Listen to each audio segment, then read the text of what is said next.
Revolution Radio proudly presents, live from the heart of the Blue Ridge, Roanoke, Virginia. It's the Just Bernard Show with host Bernard Alvarez.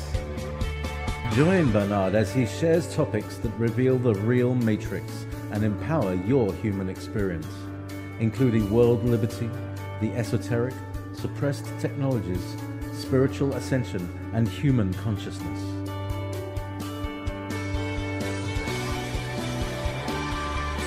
Humanity has awakened, and our time has come to realize our full potential.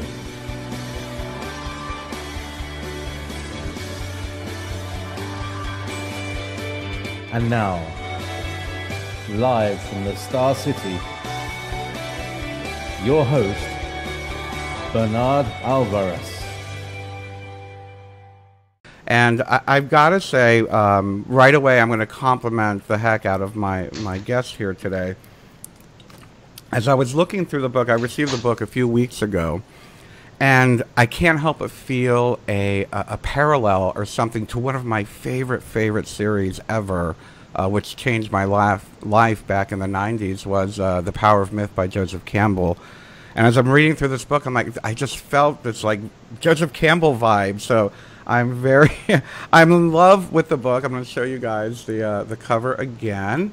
And let me tell you a little bit about my guest. Her name is Hallie Iglehart Austen, and she grew up on a farm and has lived close to the earth most of her life. After graduating from Brown University, she drove from England to Nepal and began again over the course of the year. This journey is described in her first book, Womanspirit. She has taught Womanspirit throughout the United States and abroad. In 2010, wanting to protect Mother Earth directly, she founded All One Ocean, cleaning up the oceans one beach at a time, which has established over 50 beach cleanup stations in several states. Hallie lives in San Francisco Bay Area and offers classes and private consultations on dream work, life transition rituals, and wisdom healing Qigong. And you can always find out more about Hallie and her work at heartgoddess.net. So without further ado, let me welcome our guest to the show. Hi, Hallie. Thank you so much for joining us today. Bernard, thank you so much for having me, and hello to everybody else who's joining us. Yes, and well, I've been waiting for this talk. I really enjoy speaking about the goddess, not only in a symbolic nature, but as well as an anthropological nature and historical nature. And you seem to have encompassed a lot of that in your book. I wonder if you wouldn't mind starting off by telling us a little bit about what brought you to this path. What was the interest? How did your passion develop, and how did you become who you are today, I guess? Thank you. Yeah, I'd love to do that. First, I want to honor the indigenous people of the land where I am and the land where you are now, and where all of our listeners are. Taking a moment to acknowledge whose land we are on and to acknowledge the spirits and the pathways of these people. This is really, I think, important for all of us to tap into what are the earthways wherever we are, what are the earthways of where we live, what are the earthways of our blood or our spiritual ancestry. And for me, you know, I grew up in a very WASP culture in northern Baltimore County, but I did grow up in the country and on land, not the same land, but in this area where my father's family had lived for about 14 generations and my mother's for about 9. So I really had a deep sense of the land. And then I also had a very hypermasculine education, as many of us did. I mean, I started learning ancient Greek and studying Greek mythology when I was 12, and then went on to Brown, which now is much more holistic education because of the work that some of us did when we were there to change it. But I was one of the ones that had to learn all the battles, to take the history exam and all that stuff. So I wanted to get away from that as quickly as I could, and I wound up traveling, as you mentioned, overland from England to Nepal and back again in 1970, and that ripped my world wide open. as you might imagine. Being in fundamentalist Muslim countries made me aware of the power of religion and spirituality on our social and political worlds. And I also saw that what was going on in the fundamentalist Muslim countries and how I was treated was going on in my own culture, the American culture, even if a lesser degree, but still how much religion and spirituality reinforce power for those who have power and those who use it. And you mentioned Joseph Campbell, and Dr. Campbell said, well, are you going to write about the path of the heroine? And he said, no, that's up to a woman to write. And my response is, no, that's up to many women to write, because that's more the female way, is to share, collectively, and more men, fortunately, are joining that. But I bow to him and to all the images and the myths that he collected and the inspiration he gave to so many of us to view our lives as myth. Myth, of course, is just condensed history. So on that trip in 1970, not only did I get my feminist consciousness radically raised, I also had my spiritual consciousness radically raised, because I wound up waiting out the monsoon in the Himalayas and met Tibetan refugees and was just so impressed with them, and also living in a really remote part of the Himalayas by my choice, and with my partner. I was not totally alone, but for 3 months, and just really, from my perspective now, just being. And the mountains worked on me in a way that shifted me forever, as did that whole trip. So the next few years, I was torn between working in the women's movement in this country and going back to other parts of the world to try to find my spirituality, because the two were split. In those days, there was no room in the women's movement for spirituality. They were following the Marxist doctrine. And all the spiritual paths were the ashrams, or the churches, or the temples, were male-dominated and hierarchical. Finally, in 1974, I synthesized the two in what I think was the first class called Feminist Spirituality, Spiritual Feminism. And it was so liberating to meet with other women who felt the same way as I did. And then I started finding men, too, that spirituality, true spirituality, from our perspective, is non-hierarchical. It honored the earth, honored our emotions, our bodies, and so forth. So that was the beginning. And I was so excited to find confirmation for what I was feeling. And I started writing about it and teaching classes. And when I would teach the classes, I wanted to show images of the goddesses to ground women. We're talking back in the 1970s, in the reality that there really had been a time when the female form was honored and venerated. So I would show these images, and every time I would review them, I'd show what images I could find. There weren't many at the time. Every time I reviewed them, I always felt better, no matter how I had been feeling before I started looking at them. And I realized, oh, these images are healing. So I really wanted to share with others the power of these healing images. We have so many negative images around us, and they're proliferating even more now with so much media. So it's really important that we consciously choose what we're exposing ourselves to. Vietnamese Zen master Thich Nhat Hanh talks about what do we consume? What media do we consume? Just as we are conscious of what we put into our bodies, let's be conscious of what we put into our minds.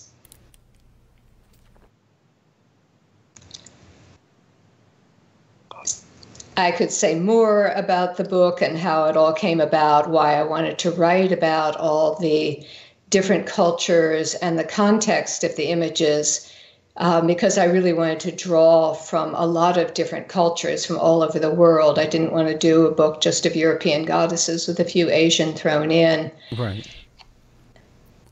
So on your journeys, I'm guessing that you had the ability to you had the experience to visit some of these sacred sites where a lot of these perhaps ancient statues and or temples were still standing? Did you get to visit any of these wonderful places? In terms of what I consider sacred now, there weren't many. However, I was fortunate enough in 72, 73 to live in Dharamsala.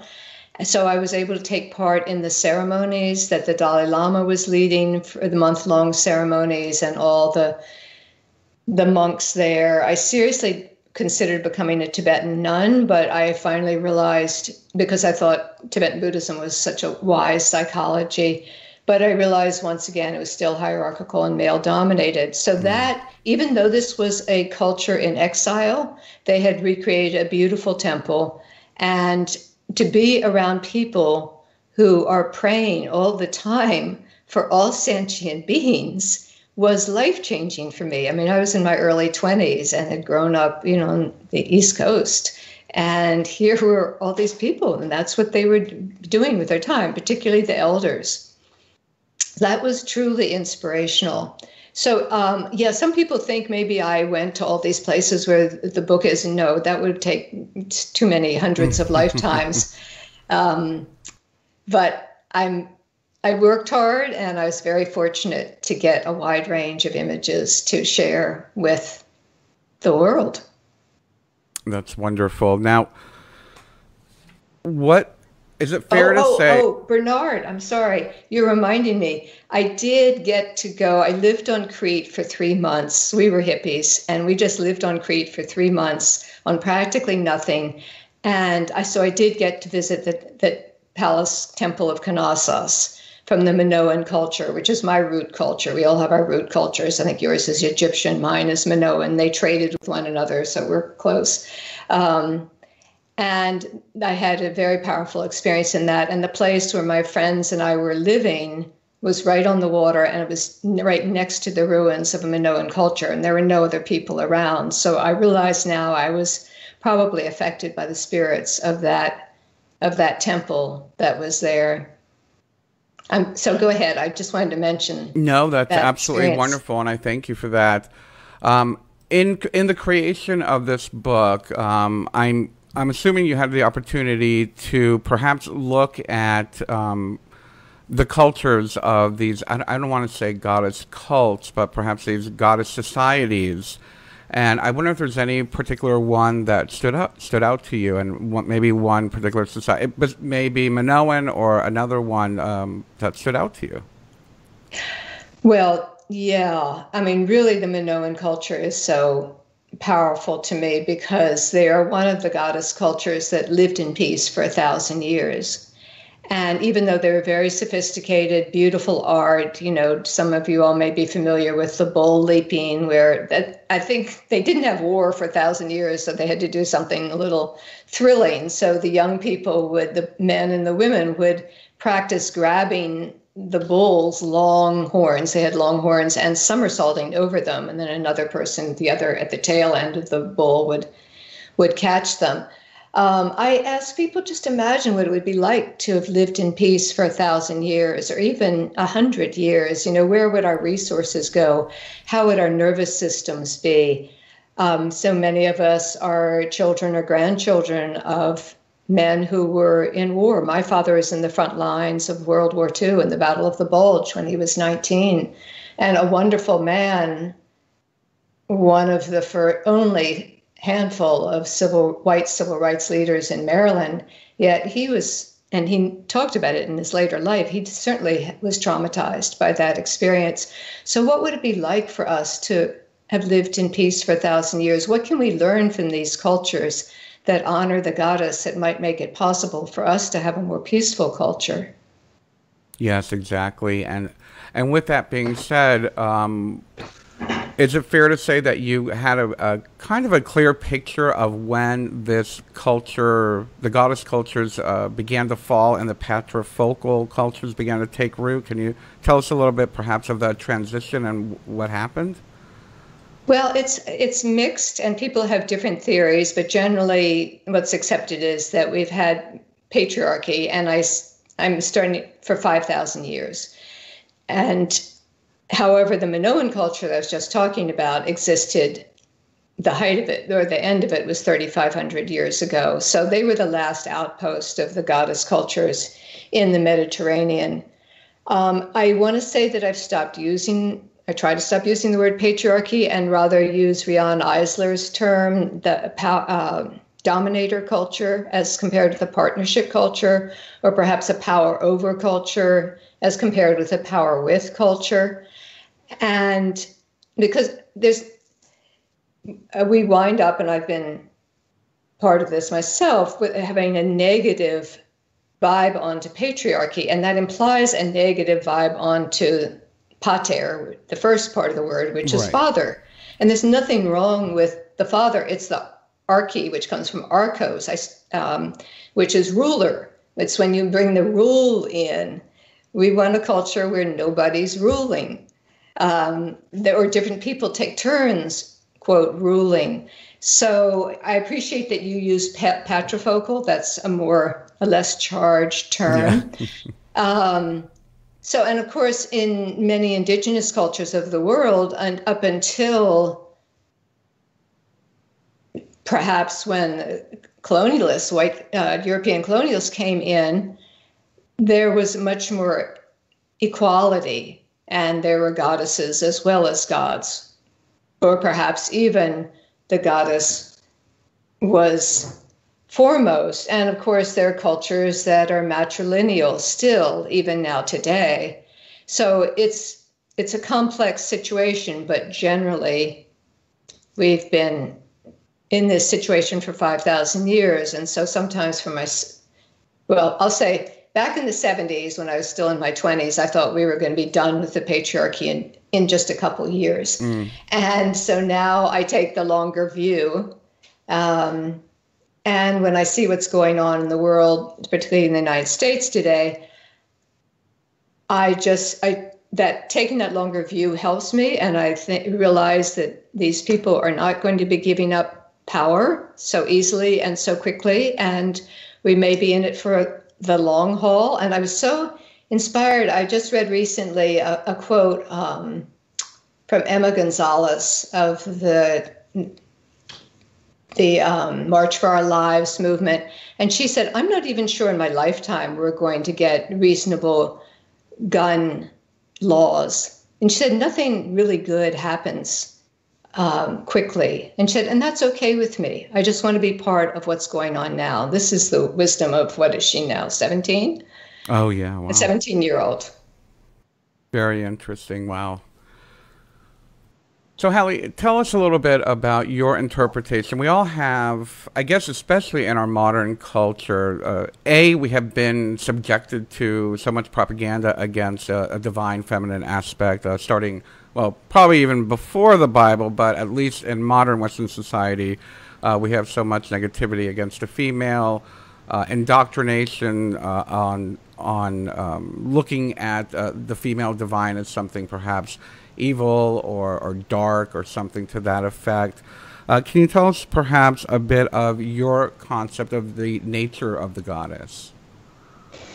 Yeah, certainly. And first I want to say that, of course, that's all the propaganda. That is the way, and we see it. We see how that works when any culture is colonized, to bring in this other way of saying your way of being is wrong, your way of being is bad, and so forth. To me, okay, so I use the word goddess to represent to honor women, to honor the female body, honor girls, and also to represent all those qualities that we've put onto the feminine. So this is really important, because these are qualities. This is perhaps, to me, the most important thing about the book and this movement that we're all part of. We've put these qualities onto women, which are really human qualities. They're not masculine or feminine qualities. There may be some slight difference between masculine and feminine, but it's not this hyper-masculine and hyper-feminine that we were all raised with. So what are some of those qualities we put onto the feminine? Nurturance, peacemaking, You want to throw out a few, Bernard? Oh, compassion, birth, nurturing. Yeah, right. So, are those qualities that we want to have in our world? Absolutely. Yes. Yeah. So, I think it's really important to name these as human qualities and become what the ancient Taoists called true humans, so that we can become true humans. And that's a capital T and a capital H. So, how do we do that? Well, sometimes we have to use the language of the culture to heal the ills of the culture. So I use the words feminine, but they're not, because I want to reclaim those qualities for all of us, because we can see how much women have been damaged, how much men have been damaged, how much the earth has been damaged, how much indigenous people, and it goes on and on and on. Right. Have been damaged by this split. Does that answer your question? Yes, very much so. Thank you. And I'm showing an image right now up on the screen of two women. It looks like they're wearing bolero outfits with beautiful skirts and whatnot. Can you tell us a little bit about that image? I think the skirts are beautifully done. That's so great you have that. I thought this morning, oh, I'd really love to get the Christian Dior image, mother piece, Christian Dior imaged Bernard, but I was like, well, I don't have time. I think that's what you're talking about. Yes, yeah. Yes, okay. So some dear friends of mine in the 70s, when I was writing my first book, Womanspirit, a whole bunch of us lived in Berkeley. Karen Vogel and Vicki Noble were designing their own deck of tarot cards, and they were calling them the Motherpiece Tarot deck, and they were drawing on cultures from African culture, Native American culture, and European culture to make the images. And they've gotten around quite a bit. It's been really wonderful as a way of sharing some of what we were all trying to teach. And then last year and early this year, Christian Dior, the fashion house, brought out a whole line of their clothing, high-end, handmade, gazillions of dollars clothing, they licensed the Motherpiece Tarot images to put on these jackets and skirts and tops and sweaters. So in that image that you're showing, there's two of the African-inspired goddesses that Karen and Vicki created. Very cool. On these models. Hallie, we're we're getting a nudge for a commercial break, and we'll continue discussing how that came about and even more, and we're going to dive into some specific goddesses and what their meaning is in the past, present, and today. We'll be right back, everybody. So let's bring back our dear friend Hallie Iglehart Austen was just telling us about those dresses, and I find it very interesting that for me, I come from the fashion biz. I started off in the fashion biz back in my 20s and 30s. And I had to leave it because it just felt very shallow and very, no depth to it whatsoever. And I love the fact that such a big house has brought such powerful images, and so much, for me, it has a lot of meaning and a lot to offer society in general. And I wonder, how did that come about? And what does that mean? How does that mean to you and your friends that created these cards? Well, it means they finally have a little money in their pocket. Oh, that's for sure. Which is really great. But it's also very gratifying because all of us have been doing this work, have been doing it from our hearts and our passion about the planet and about the people. So for all of us, and I'm kind of a goddess mother of this tarot deck, and we are very happy to see this come out. And some people might say, well, but what difference does it make? It's like, these dresses that cost, thousands and thousands of dollars, or these beaded bags that cost thousands of dollars with these goddess images on them.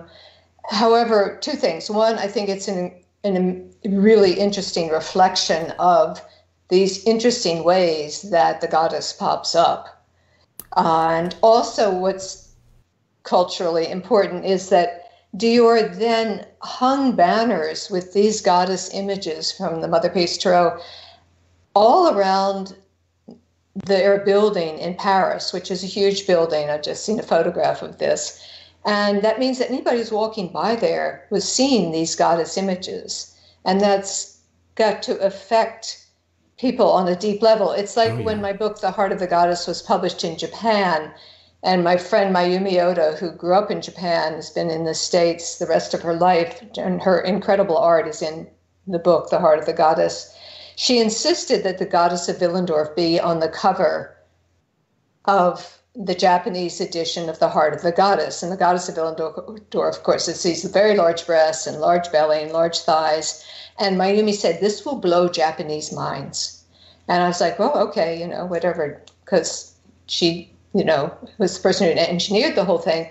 And then when I went with her to Japan to teach, and they showed me the reviews and the articles about the Heart of the Goddess that were in all these Japanese newspapers, including the equivalent of the New York Times of Japan.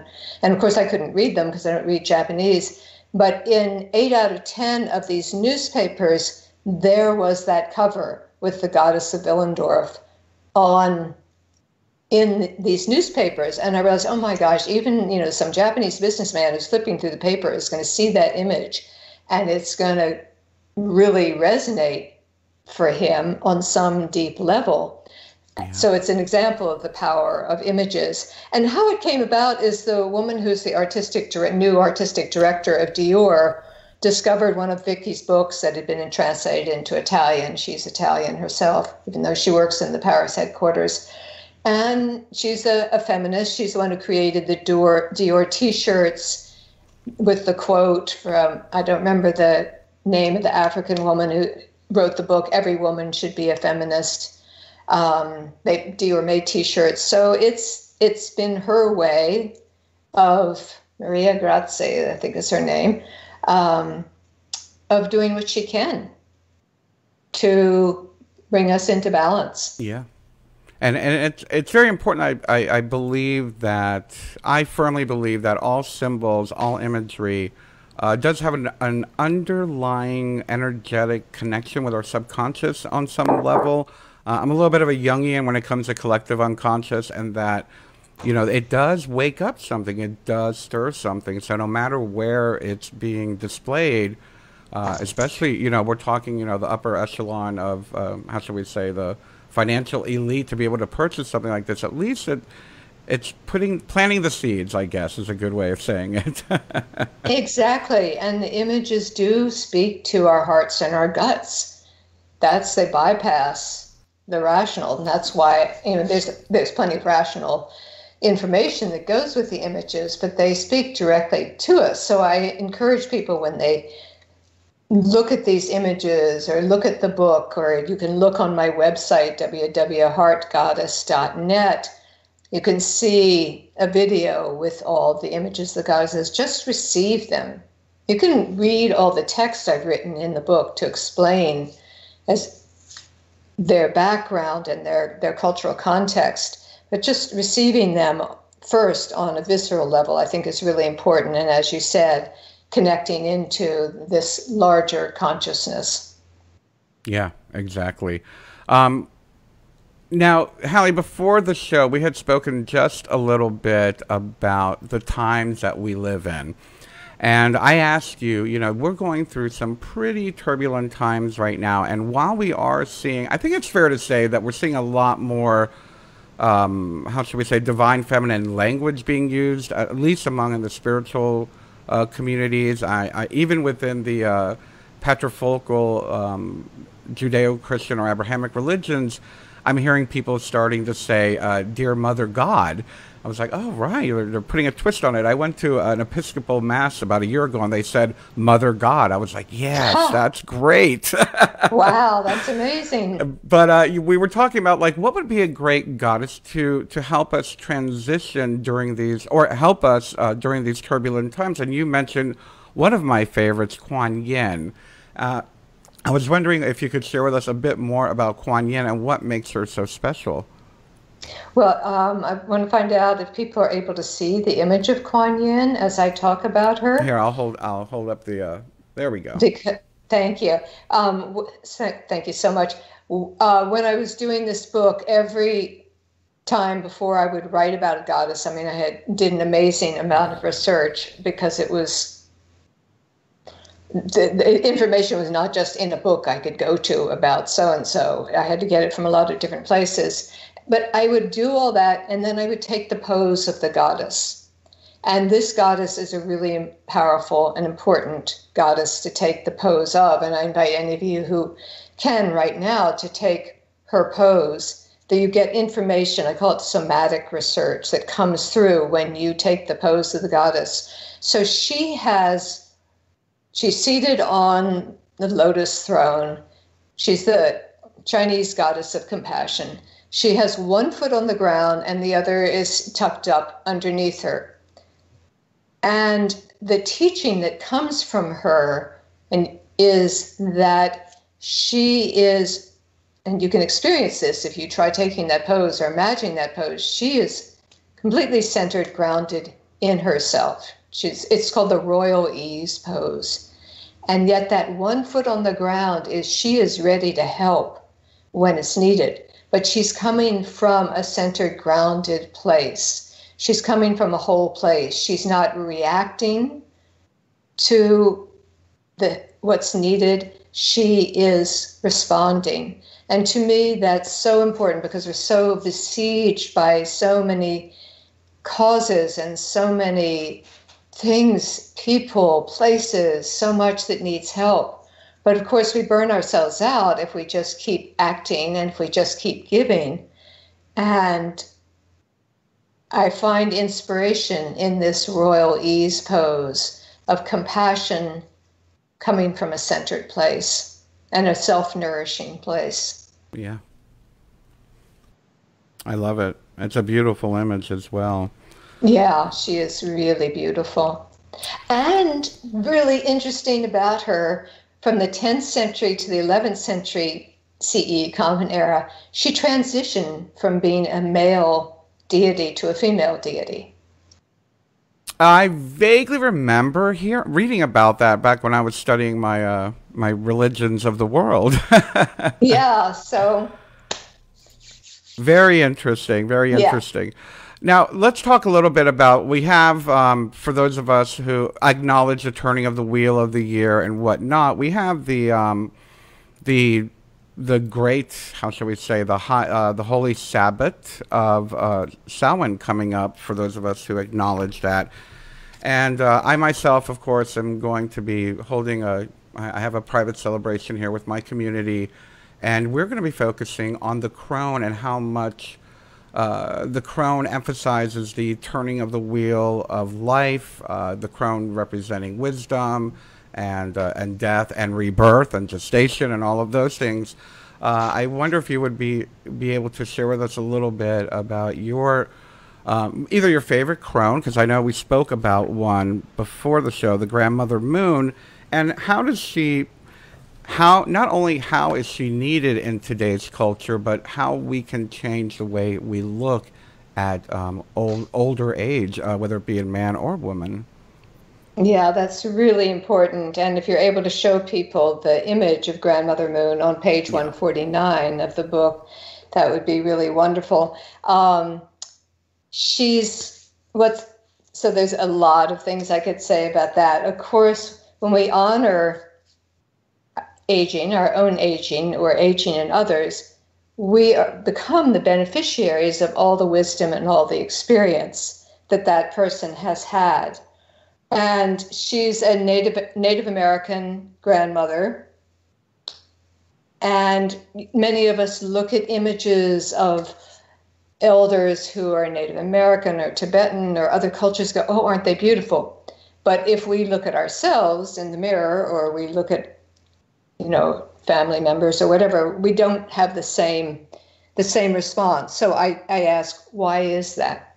Why do we project honoring the elders onto other cultures, but we don't accept it in our own? Well, part of the reason, of course, is the youth culture that we've grown up in, which is built on fear. It's a multi-billion-dollar industry. So it's like with so many things, you follow the money. And in particular, it exploits women, and it also puts fear in women, and it denigrates older women. So it's the complete antithesis of what's needed in a culture. It's the old divide and conquer kind of thing. And I was at the Wonderful Pioneers Conference this weekend, and one of the talks was on ageism, and the woman who presented it was brilliant. She has a program called This Chair Rocks, and she was exploding some of the myths about aging. It's a tiny percentage of people who wind up in old age homes. It's a tiny percentage of people that have dementia. It goes on and on like this. But she was really emphasizing we are losing so much wisdom if we don't honor aging. And of course, we're destroying ourselves and we're making ourselves poorer when we try to resist the one thing that happens to everybody. Oh, you can it's say a denial. Yeah, it is the denial of life on Mother Earth. It's again one of these ways of trying to remove ourselves and separate ourselves from reality. And I'm just thinking, a couple years ago, I was able to go to a remote village in Panama and visit the Embera people. And they asked me if I wanted to have some temporary tattoos. And it's not really, they paint big parts of their body, and the women are bare-breasted. If they have the paint all over the most of their chests, if they don't have the paint on, they feel they're not dressed, so they put T-shirts on. It's really great. But part of this paint is these lines that go down from the corners of their mouth down their chin.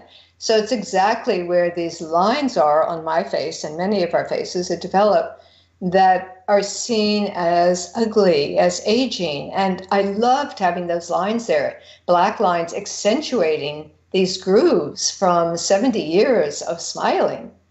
And sometimes I think I would really love just to get, to do that permanently, just to fly in the face of this culture that wants to control our minds. You can say that again. And our bodies. And our bodies. And what seems to be for me as well when it comes to, how should we say, youth marketing and whatnot. I mean, the reality of it is when it comes to modern corporate business models and whatnot, their ideal is 18 to 35. And that's where they want to focus all their marketing to and whatnot. But the reality of it is that, and you had mentioned it a little bit earlier, that we are living longer now. And if I remember correctly, when I was a kid, I didn't have that much money, at least not in the beginning. So the concept, and I can't help but wonder, the concept of marketing to the youth who may not have as much money, haven't built their careers yet, perhaps maybe they're more willing to part with their money because of their ignorance or their naivety. And I don't mean that in a negative way. I just mean that experientially. Is that feeding something positive in our world, or is that reversing the old age idea? Well, the idea of old age being of wise. I find more and more, especially as I get older, people are surprised that I tell my age because of either the business I used to be in or whatnot. And I said I'm very proud to be what do we call it? Half a centurion or whatever. It's like, hey, I made it, and I look pretty damn good for that, But it's not even about that. It's about the experience that we've garnered and how we've forgotten those cultures that revered wisdom, that used to sit around. I always visualize, let's say, an older wise man or an older wise woman sitting around the campfire and having the young people listen to the stories, and we just don't see that or hear that much anymore. Right, and that way we are not able to pass on not just our wisdom, but our culture. Our culture is being dictated to us. And ultimately, of course, this fear of aging is fear of death, which again comes back to living in a society that wants to deny the reality of life on this precious planet. It comes with, it's part of the program. Yeah. And how much fear and how much exploitation goes on around this fear of death. And one of the images I have in the book is, and we didn't mention this before, and I'm going to try to find it, see if you can hold it up, is an ancestor mask from Africa. And it's been used, let me see if I can find it. This mask is used in Africa. I have a whole section of the book on death and rebirth. Is it the Gabon ancestor mask? Okay, yes. Yes, good. I found Thank it. you. I flipped right to it. Great. She's a beauty, isn't she? Yes, absolutely. And there are cultures in Africa that when someone dies, people drum and dance for 3 days and 3 nights. Now, what if when someone died, we drummed and danced for 3 nights? I mean, I know when my father died, I just so wished I had that opportunity. And in this mask is the mask of the woman from the land of the dead. So yeah, we're going to be running out of time in just a few minutes, and I wanted to make sure that we had the opportunity to speak about my favorite goddess, which we got to talk about a little bit. I have a very strong connection to the goddess Isis and what she represents.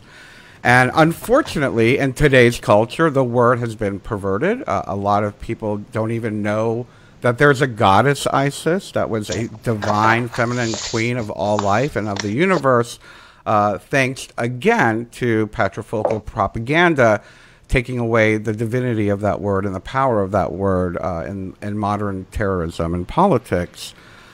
So I wonder if you wouldn't mind sharing with us a little bit about Isis. I want to show the picture that you have here. There's a picture of Isis leading Queen Nefertari. And what does that image mean to us as a culture, and what does it mean to you, Hallie? Well, to me, with this image, and I assume why the goddess Isis is leading the queen, is that is who the queen is getting her direction from. Literally, she's being led. So that she is acting out the goddess Isis's, her transmission on earth. And this great quote that I found that talks about Isis, and it says in her true name, Queen Isis, the quote is, "I am nature, the universal mother, mistress of all the elements," and it goes on that call me by my true name, namely Queen Isis. So in this image, this beautiful queen is being led by this beautiful goddess who is nature. So it is nature that is guiding the ruler. And I think that's all we could ask for right now, is to have our rulers guided by Mother Nature. She's many other things, of course, and she also has the wings where she is guarding the deceased, and she is the mother. Her name means throne. The hieroglyph for her name means throne, and the female and male pharaohs claim descent from her. And some statues, she's shown holding the pharaoh in her lap, a very small pharaoh in her lap. So again, it's that she is the mother leading the earthly rulers. I love it. And actually, the winged Isis is actually my favorite image. I have no idea why. I think for me, personally, the idea of the winged Isis shows ascension and I guess transformation into our higher spiritual consciousness. She is beautiful, yeah. And I have one of her somewhere in the book too. Yes, yes. And unfortunately we are out of time. And I just want to thank you so much for joining us and sharing so much interesting information Again, the book, I'm showing the book again here. It's called The Heart of the Goddess with Hallie Iglehart Austen. Is this a second edition, I believe? It is, yeah. Wonderful. The first one came out 28 years ago, and I wrote a new introduction, and I had a millennial friend of mine, invited her to write an introduction from a millennial's perspective. So it's really timely that it comes out now, and there's some new images as well. Well, I just want to let everybody know, if you are interested in goddess cultures and or if you practice paganism or earth-type spirituality, shamanism or whatnot, I highly recommend getting this. It's a great, for me, it's almost like an encyclopedia of goddesses. So, so much information, so many goddesses from around the world and explanations, and not only that, these beautiful images throughout the book. And Hallie, can you tell us your website one more time? Yes, it's heartgoddess.net, www.heart, H-E-A-R-T, and then GODDESS.net, heartgoddess.net. Wonderful. There's a lot of resources on there. Great. Well, thank you again so much. And I'd like to remind everybody that next week we will be finishing up our quote-unquote season of the witch. I'm going to be... Every year I like to do these little interactive, they're not little, I should say, little interactive ceremonies with you. And we will be doing a live interactive Samhain Sabbath next week live here on the Just Bernard Show. So make sure to keep an eye out for that. I'll leave some instructions if you want to participate and what things you might want to gather to prepare physically and or consciously and meditatively, and contemplate on the things that you're ready to let go of. As we end the wheel of the year, it's time for us to remove that which is no longer serving us. And some of that is patrifocal stuff, so I love it. Anyway, thank you, everybody. I love you. Have a wonderful week, and enjoy. This is Halloween party weekend. Have a great time. Be safe. And remember the real meaning of the holiday while you're having this wonderful secular time. Bye-bye now. I love you.